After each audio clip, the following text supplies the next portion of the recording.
faut savoir que le mot prélèvement, derrière, il y a une connotation forte idéologique. Avant, en France, on parlait de contribution.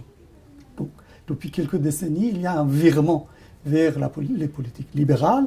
C'est à partir de ce moment-là qu'au lieu de dire contribution, on dit prélèvement. Donc derrière, déjà, la notion est idéologiquement très, très connotée.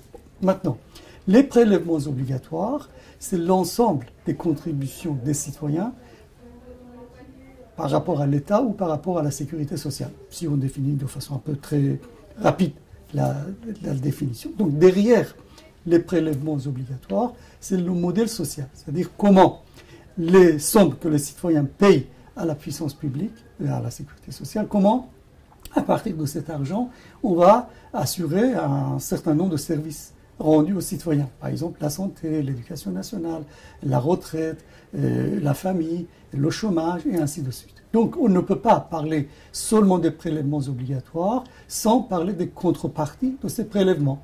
Et donc, si par exemple, on a un pays où l'éducation nationale est privée, où la santé est privée, à ce moment-là, le taux de prélèvement obligatoire dans ce pays va être plus bas. C'est par exemple le cas aux États-Unis, Australie, et ainsi de suite. Donc, c'est un modèle social plutôt privé.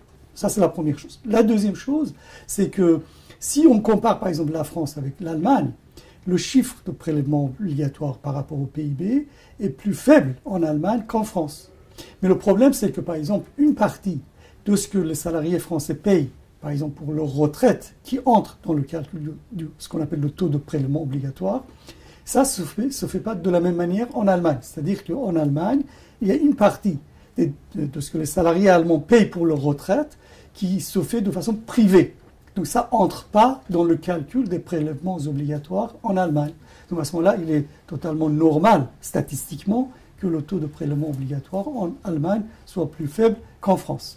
Mais ce qui est quand même important, c'est que si on prend le cas de la France et par exemple les pays nordiques, le fait que le taux de prélèvement obligatoire dans ces pays-là soit plus élevé ou plus ou moins élevé qu'en France, ne les empêche pas d'avoir une économie prospère et un système social noble et de qualité.